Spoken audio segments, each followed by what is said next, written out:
Hello, Angela, and Cosmos, and Ravad. I hope I'm pronouncing your name correctly. Hey, Priscilla, welcome everyone. Hi, guys. Hello, hello. Hi, everyone. Hello. All right, so what you're seeing now on the screen, to the left side of your screen, are those quirky, fun faces. Pick the one and click on the one or next to the one that most represents your mood this morning, midday, evening, whatever it is that you're joining us from. So we can see how everyone's feeling. There we go. Stamp them faces. Yes.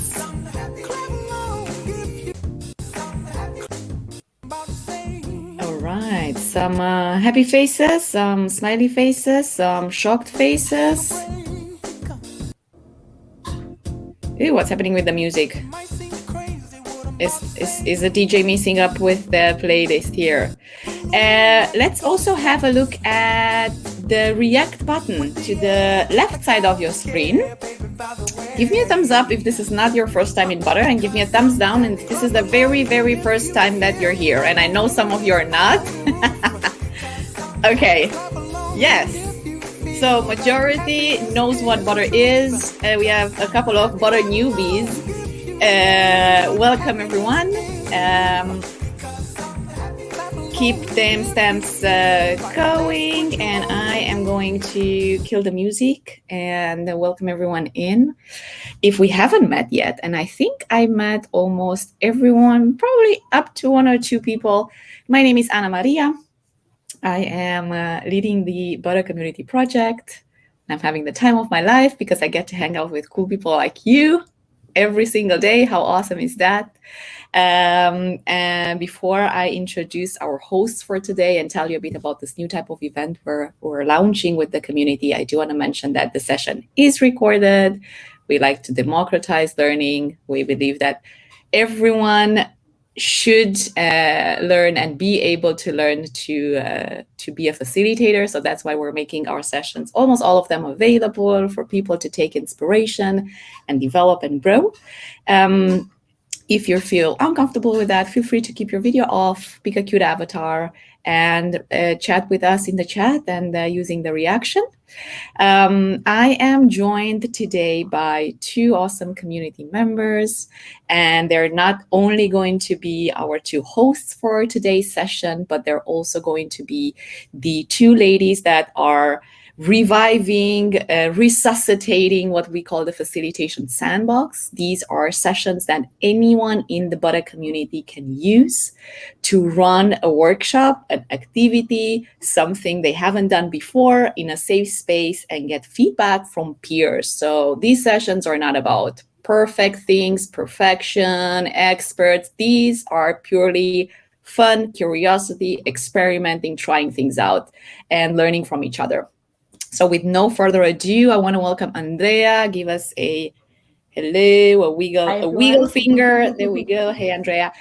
She is a cognitive behavioral coach and trainer, and she works at The Interview, a UK-based consultancy business in the area of HR and L&D. And her mission is to facilitate transformational experiences for people, teams, and organizations as a whole, and supporting them to reach their objectives through learning. And this hits really close to home because I'm an L&D person at heart as well. And she is going to be joined by Medea today, who's a trainer and curriculum designer, profession working in the government sector. Wiggle the fingers, woo, woo. Her main interests are in L&D and working with and designing, delivering innovative learning opportunities for their staff and leaders. And she's also working on her research, which includes creativity and utilizing creativity in educational settings.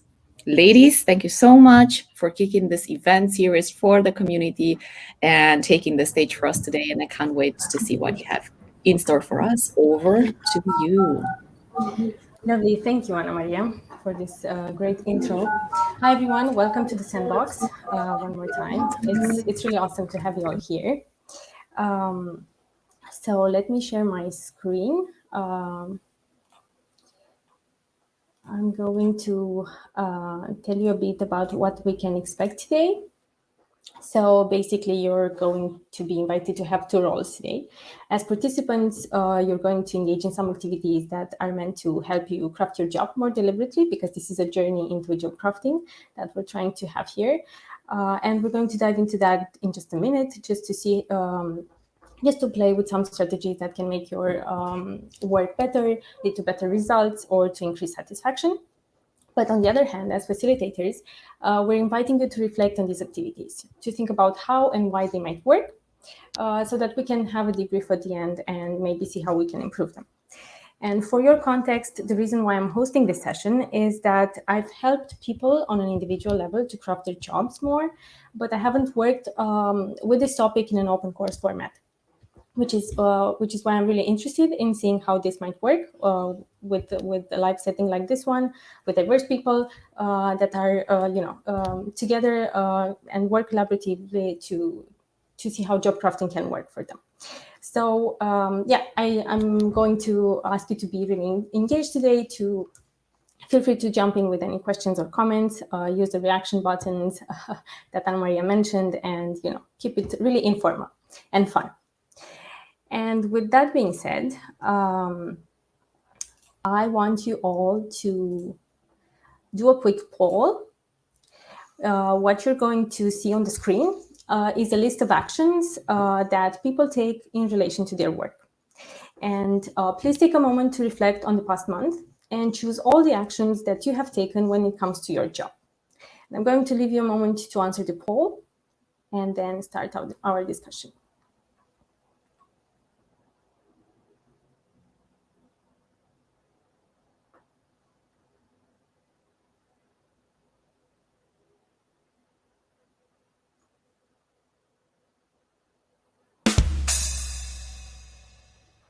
Cool. So I think we have our answers. Let's see what we have. Most people actually know. We have two choices that were selected by 3 people and now 5 votes.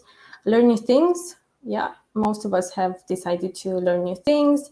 And then also most of us have decided to think about how our jobs gives us purpose, which is great. Thank you for sharing that. We also have asking for feedback and reminding myself of the importance of my work. Nice.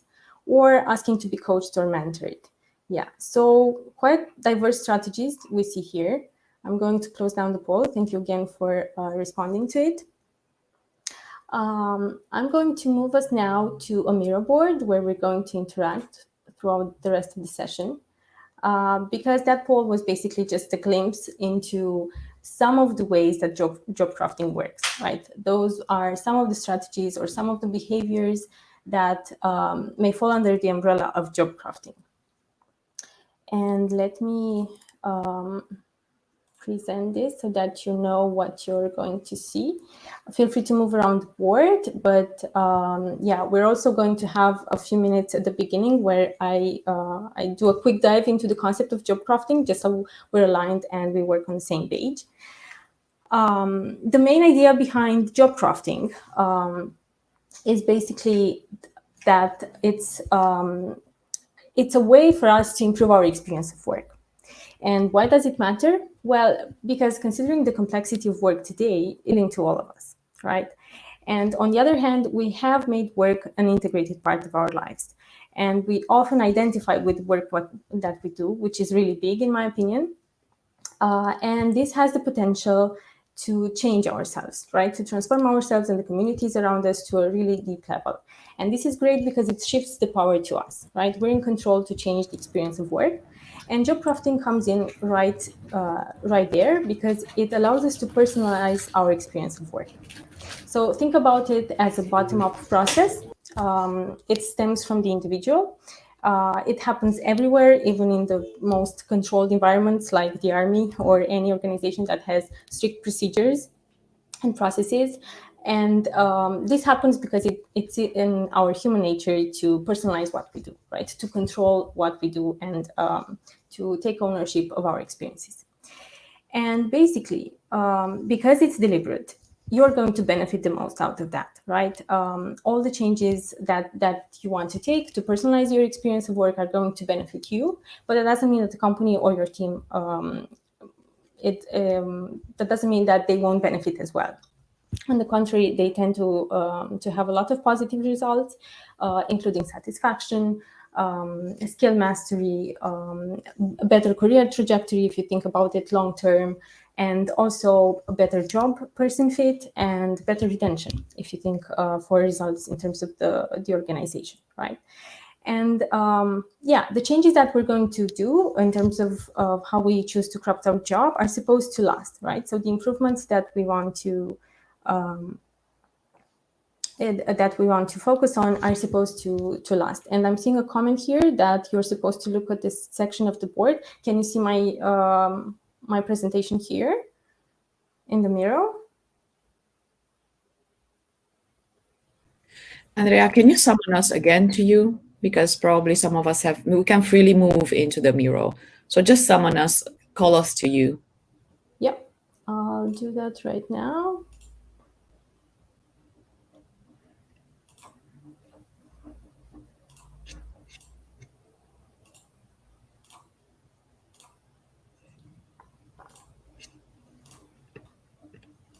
We're on the second frame, but well, you called us to you before.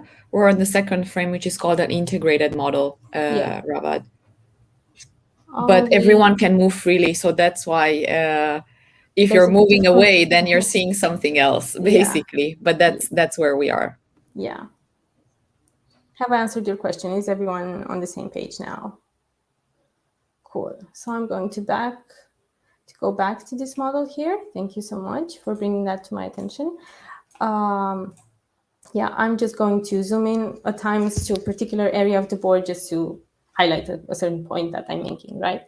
But to go back to it, job crafting is about making lasting improvements to our job, right? And I told you already that it happens everywhere, so it's going to be under our control and it's going to be universal, because mostly it's focused on the intrinsic aspects of our jobs and not necessarily on the extrinsic ones, which are usually under the organization's control and depends on the way our jobs are designed. So we're mostly going to focus on things that matter to us on a personal level and that are within our control. And with that being said, I'm going to present to you a tool which is an integrated model of job crafting. I find this tool particularly useful when I work with my clients because it's a model that integrates past theories on this concept and it solves two problems. So past theories have had some degree of overlap, and I was confused as to why there was such an overlap and the way they explained certain things. And there were also some missing pieces within past theories. So this model is very useful because it integrates everything into quite a comprehensive view of job crafting. And it takes into consideration three criteria, basically, because it shows us the types of job crafting behaviors that we can take considering these criteria. And on one hand, the first criteria that I want you to look at is our job crafting orientation or motivation, which is here on the horizontal axis. And it goes from one extreme, which is the avoidance tendency that we have and the approach tendency that we have. And what that means is that as we pursue our goals at work or in other areas of our lives, we're motivated to either move away from a negative state, right? Step away from that situation that brings us disadvantages, so to speak, or to move towards a positive end state that we desire, right? To tend to achieve a positive goal, something useful that we think we want to go towards, right? And based on that, we have different strategies. We focus our attention differently, we choose different strategies, and we choose different tactics to achieve our goals. And then there's the job crafting form, which is on the vertical axis here on my screen, and it goes from the behavioral inclination towards a cognitive inclination. And what that means is that behavioral crafting is more observable, more easily understood, right? It basically taps into the actions that we take to shape our jobs. altering some tasks that we do, changing the interactions that we have. So it's all easily observable, right? Whereas cognitive crafting, that means that we change our perceptions of our jobs. And that's a little bit more subtle because it happens inside our mind, right? It's not going to be easily observable by others. And again, these are different concepts, right? Different strategies that we need to take in mind. And lastly, the content of job crafting can focus on either resources or jobs or demands, when it comes to our job. And what I mean by that, for the sake of just being on the same page, job demands don't necessarily refer to responsibilities that we have, but rather to things that require our effort, whether it's physical or emotional. So everything that we perceive require our effort, our mental energy, our physical energy, that's going to be a demand. Whereas job resources, on the other hand, are things that promote personal growth, that reduce our perceived demands, and that help us achieve goals at work, right? So think about autonomy, think about learning opportunities, think about social support, all kinds of resources that we can have in our jobs, right? And considering all these, basically, we can have all these 8 types of job crafting behaviors, and I'm going to illustrate each of them with some examples, right? So I'm going to start from the left to the top, right? And if we look here, we can have an avoidance tendency focused on a behavioral format. That can either go on, that can be either centered on resources versus on demands. And if we apply an approach that's focused on resources, basically, we want to move away from work that is limited in positive resources. For example, I can move away, I can choose not to engage in a project that doesn't offer me autonomy, right? Or I can choose to avoid doing repetitive work because it's super restrictive. It doesn't allow me to grow, right? Whereas if I focus my avoidance approach on demands, I might choose to perform some activities or to take some action in order to minimize the number of tasks that I find really demanding, that I find really challenging for myself in a negative way, right? I might choose to lower my effort, to reduce my workload. I might avoid some risky or unclear situations.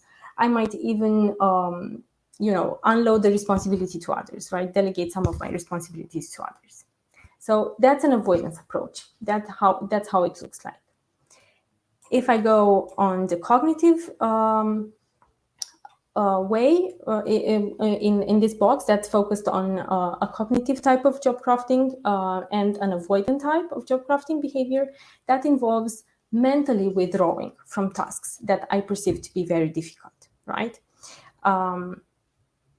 So, for example, I can think about my job more in terms of something that gives me pleasure and that I consider to be a resource. As a trainer, I might consider my job more about improving others because I take great pride in developing others, and the feedback that I get from my client helps me with that, and move away from other things mentally. So I might not consider my training job to be about writing training reports, right? Because that's not part of what I find meaningful there. That doesn't seem to me a resource in my job.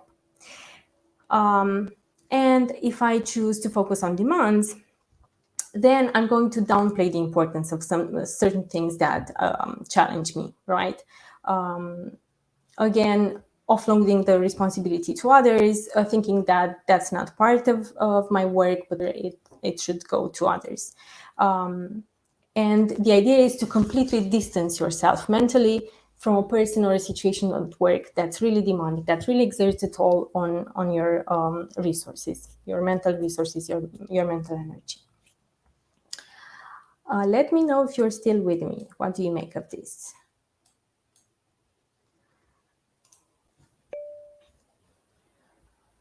Yeah, please, Angela, go ahead. Up to now, I understand the difference between the behavioral and the cognitive, but not that much the difference between the resources and demands. The examples sound very similar to me. In all of these boxes, or do you have one confusion in particular? I think in general between resources general. and demands for both situations. Yeah. Okay. So resources, both resources and demands are interpreted subjectively. So what I consider to be a resource is not going to be the same for you. A resource is something that helps me achieve my work goals, that is fulfilling, that is meaningful to me, that gives me, the energy to perform my tasks. And obviously, there are some universal resources that work for everyone because they tap into our universal motivators. Autonomy is one of them. Growth and developmental opportunities is another one of them. Social support is another one of them. But I can also have personal resources. For example, flexibility to plan my work, a flexi work schedule that only works for me because I'm in a situation in life where I need that, right? And someone else might not consider that a resource, but on the contrary, it's going to consider that a demand, in the sense that having a flexible work schedule requires them to shift between work and personal life too much throughout a day, and that exerts a toll, right? They lose focus, they lose concentration, and they need to switch, and that is actually personally demanding for themselves. So that's the distinction. The way I interpret the work situation or something in the way my job is designed can be a resource for me, can help me achieve my work goals, and can help me be more performant, be more satisfied, or on the contrary, can pose a challenge for me. Does this shed a bit more light on the distinction Yeah. between the two? Yeah, I think because in theory I understood it. So what confused me were the post-its actually, but now I understand. Yeah, clear. Thank you. Okay, cool. Any other questions?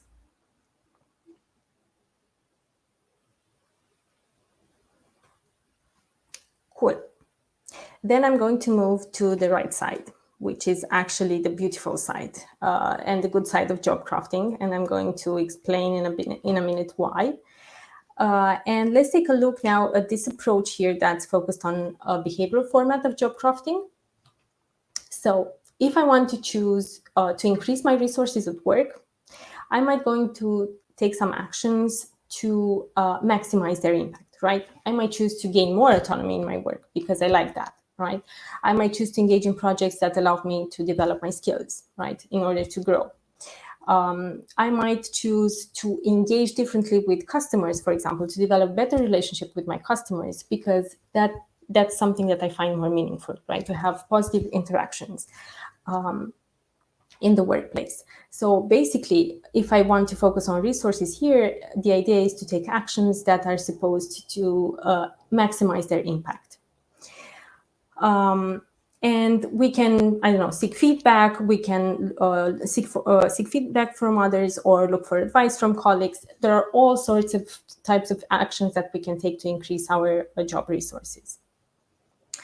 Whereas if we focus on demands here, the idea is to reduce the level of difficulty or the level of perceived difficulty, if you may, for the demands that I'm trying to overcome. For example, if I have a role that's a bit ambiguous, I might seek to clarify it with my manager, right, in order to minimize the impact of that demand on myself.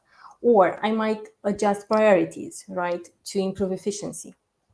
I might choose to improve a work process because, if I make that improvement, I'm going to be again more efficient in my work. I might even try to innovate, bring a new idea to the table, or take on an interesting project just to be able to develop more. And that doesn't necessarily mean that it's part of my formal job, right? But it's something that I choose to do in order to again get more meaning out of my job. And if I choose to approach job crafting from a cognitive format, again, I'm going to focus on resources or demands, and that means I'm going to reframe the two of them. So in terms of resources, I'm just going to maximize their impact, right, on a mental level. I'm going to remind myself of the broader meaning of my work. I'm going to focus on how my work basically, or myself, if you identify with your work, can make a positive contribution to my team, to my organization, to the community at large. I can reframe my job to expand its meaning. There are some beautiful examples in the literature where people who at first glance might have, really mundane jobs, by reframing them in a broader sense, in a more positive sense, they achieve more satisfaction, right? So, for example, there's a beautiful example in the literature of a housekeeper in a hospital who considered herself a healer, right? And everything that she did in relation to the patients in the hospital were from this attitude of a healer, being there to support their healing process.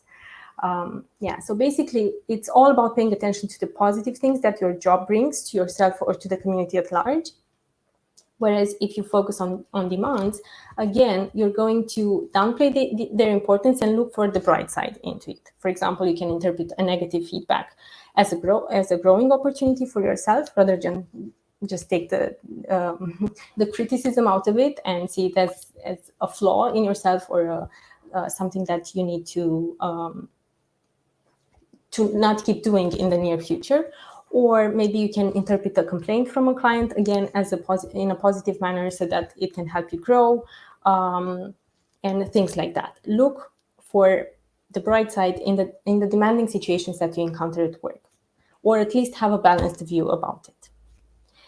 And this works best. So the tendency to approach job crafting either from a behavioral format or a cognitive format tends to lead to positive results. Whereas if we tend to avoid things, either behaviorally or cognitively, we might not necessarily experience the positive results of job crafting. Hence the exclamation point here, hence the alert. Because if I tend to avoid, for example, certain responsibilities, if I tend to mentally distance myself from my jobs, from the work that I do, I might get overwhelmed with my work, which can lead to burnout, to depression, to conflict with my peers, and so on. And ultimately, it can negatively impact my performance, right? So I know these strategies work, and at times we tend to avoid things because they are effective to deal with a really difficult situation in that moment, but pay attention to their consequences on yourselves, and make sure that you don't necessarily use that as a long-term strategy, and rather try to play with these strategies, because we have four types here, plenty of opportunity for us to use job crafting in a positive manner. And basically, this is my invitation to you right now. What I'd like you to do in the next minute or so is just use the characters here at the bottom and just place it on one type of job crafting behavior from this side, from the right side, that you haven't used that much. That's quite new to you. That's quite unexpected to you and surprising. And let's see what you pick. Unless you have any clarifying questions. Sorry if I jumped into that too soon.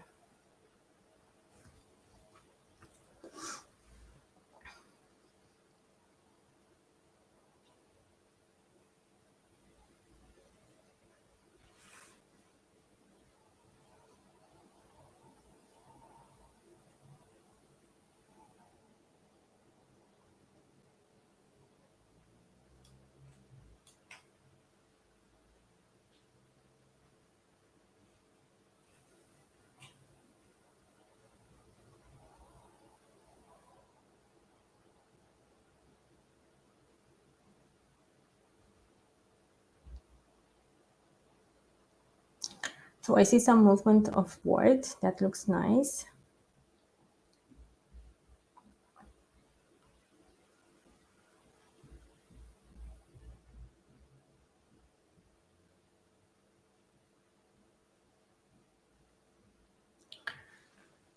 We have two characters in the avoidance part of the model. So ideally, you would steer away from that and maybe choose something from the approach tendency. So from the middle line to the right.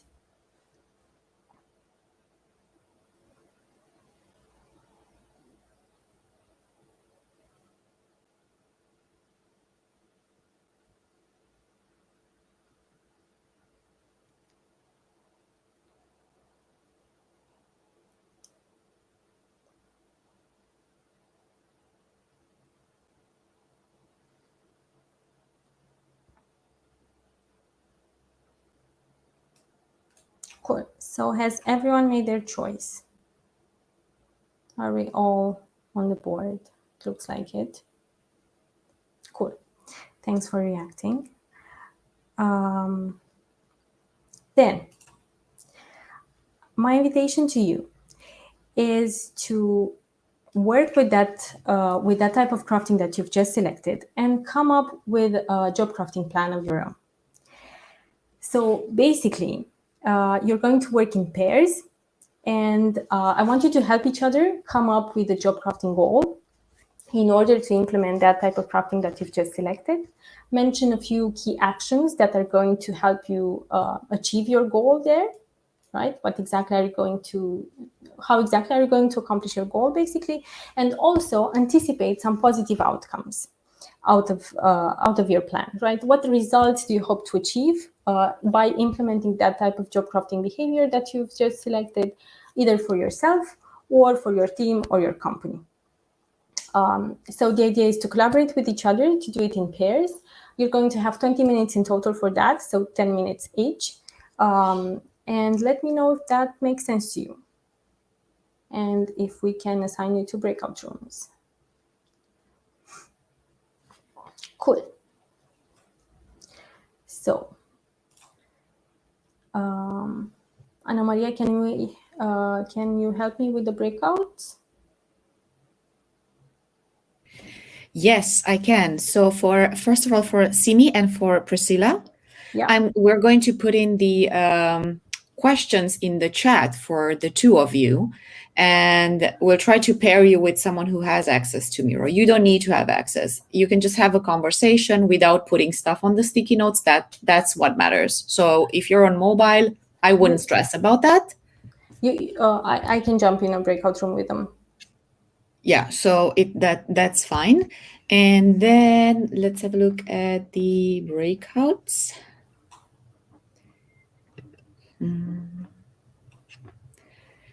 All right. You will find the Miro board in the breakout already waiting for you. And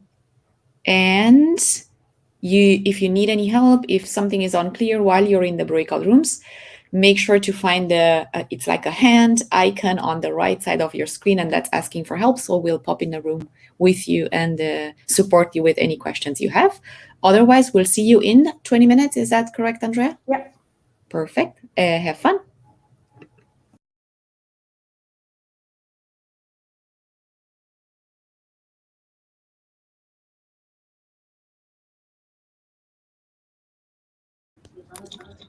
Okay. Cool. Welcome back,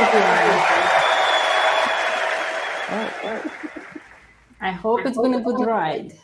You're one step closer to crafting your job more deliberately. Let me go to the proper slide here. Congrats. Yeah, so maybe it gave you an opportunity to plan something ahead. I would strongly encourage you to try and implement it, reflect on how it works for you, think about the results that you achieve and the obstacles encountered along the way, and also share it with your coworkers. See how job crafting works for the whole team and the whole organization. Yeah. And now the floor is totally yours, because we have a few more minutes left, and I also want to have a debrief on the session. So let me know how this experience was for you. You can use the last frame in the Miro board to share your thoughts here in writing using the stickies, but also let's have a free conversation about it. I'd say we close Miro and we go rogue. Let's close Miro. And we unmute and we do something crazy and we talk to each other. What do you guys think? Who's with me? Ooh, bit of a risky move, man. And Simi, thank you. So, I mean, everyone, please head over to the chat. How beautiful is that? Like, how beautiful a picture of the Tour Eiffel. Thank you so much, Simi. It's like as requested. Very nice. Very, very nice.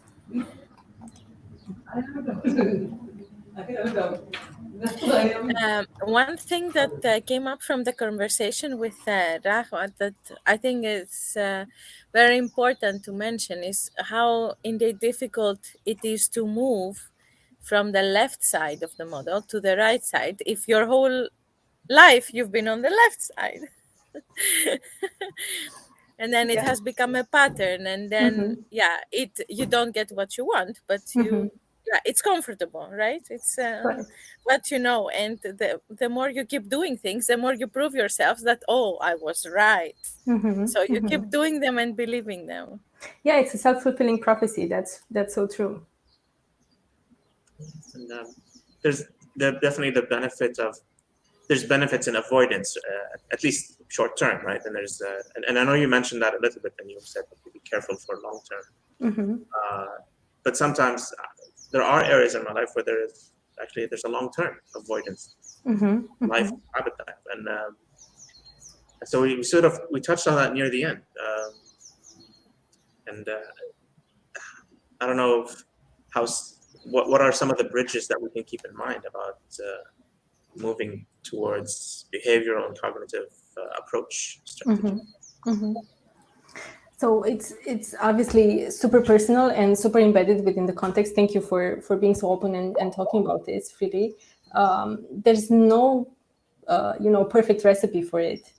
It ultimately depends on what you want to achieve, and how you can take baby steps towards a more action-oriented approach, way of crafting your job, or accomplishing your goals in general in your life or in your professional life, for that matter. So I'd start small. Don't underestimate the benefits of mentally reframing things for yourself. So even if you try to diminish something that's potentially challenging, disturbing, negative for you, try to at least have a balanced view. I mean, can I think of something good out of it? Try to come up with something positive, or give it a totally different meaning, a totally different use of that thing for yourself or for others. And sometimes taking a step back, so not just focusing on yourself, but also looking at the larger picture, can also help. Maybe these are some strategies that you can play around. Mentally, I'd suggest start with the cognitive thing first, because that happens inside you. You can play. It's really nothing at stake, basically, and then you can move towards taking some actual steps. Does this help? No, I agree. Yeah, and I tend to put strategies like this next to each other, and when they are, well, how do I give credit to trying? How do I give credit to showing up to the laptop and turning the thing on? And sort of, and this is because I'm talking about something that is sits in the avoidance area. So I'm trying to be like, oh, but I'm actually here. So I'm closer to it than maybe yesterday, so on. And then those increments close the gap to do it. Yeah, they add up eventually. Yeah, so that's the beauty of small steps. They add up at the end, and it's a lot easier for us mentally to just focus on taking one step at a time, rather than have that big major goal that kind of overwhelms us from being so complex or so big or so huge.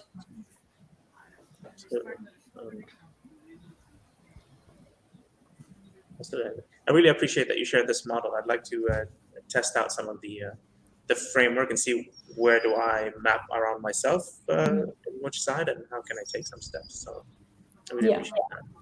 Thank you for this.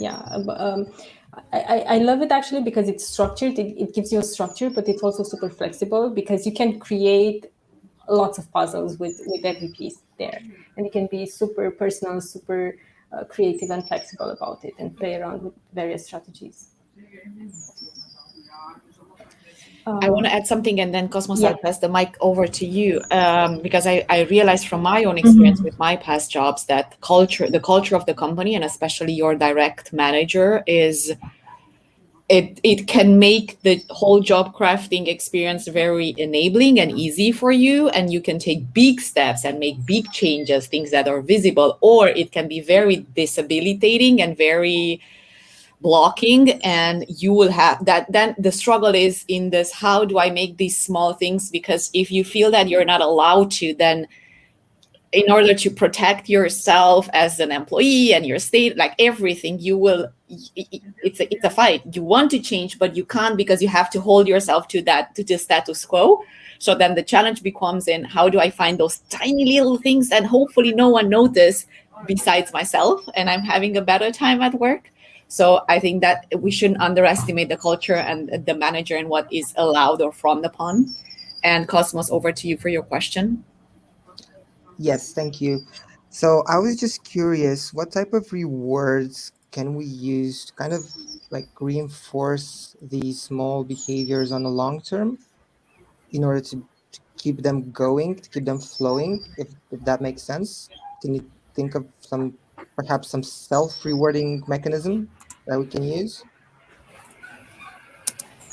Well, I'd start with the most obvious one, maybe the positive emotions that you experience when you actually take that step. Can be a reinforcement in itself, right? You're happy because you showed up. You're happy because you chose to do that particular action. So ideally, you would want to cultivate that positive emotion to keep the energy going. Also, use your peers for social support. Share your experiences with others, and that's connect with them. Talk about that, and it's going to grow exponentially because of that interaction. Mm-hmm. What else? What about what about how can we raise awareness amongst our managers or supervisors or team leaders to make them aware of what type of strategies they can use ultimately to reward us for these job crafting behaviors that ultimately can increase our performance or engagement? Do they have like certain strategies they can use to reward us, if obviously if they notice, first of all? Well, it's I'd say have an honest conversation about what you're trying to achieve with them. I mean, if you have a job crafting goal, you want to improve something in your experience of work. To craft your job, you don't necessarily need formal approval from your superior, but sharing that with your superior is going to help you do that and maybe achieve your results a lot faster with their support.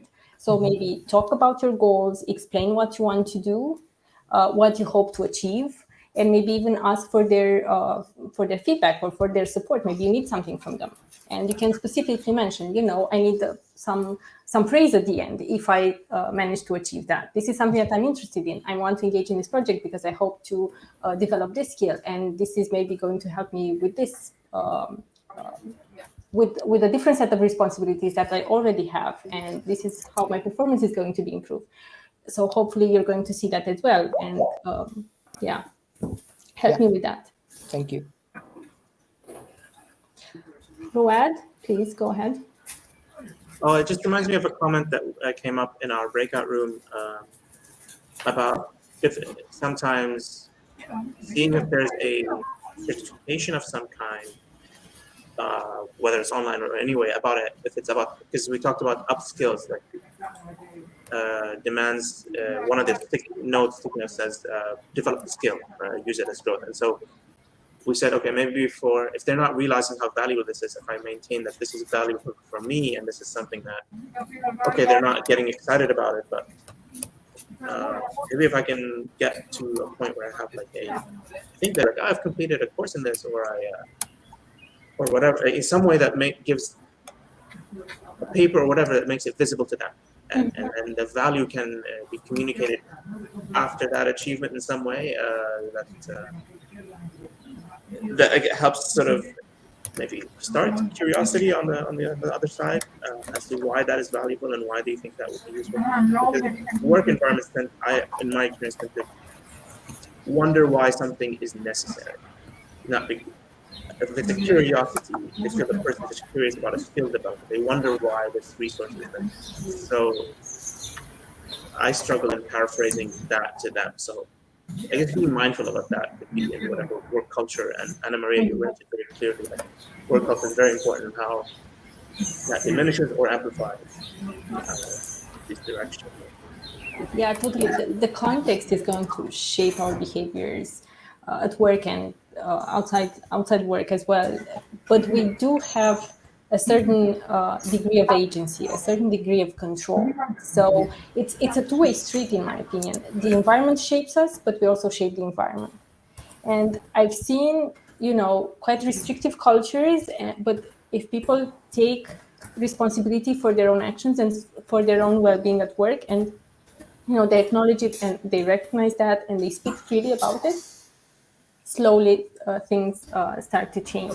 So at least start the conversation about your experience of at work, right? Whether it's a focus on skills or a focus, on your work schedule or your tasks or the way you handle different interactions with customers, with peers, and so on.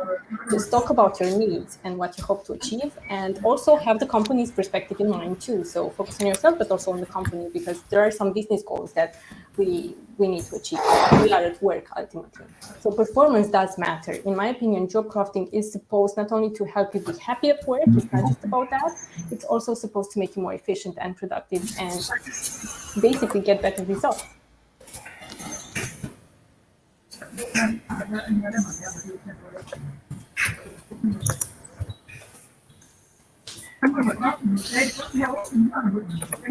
Right.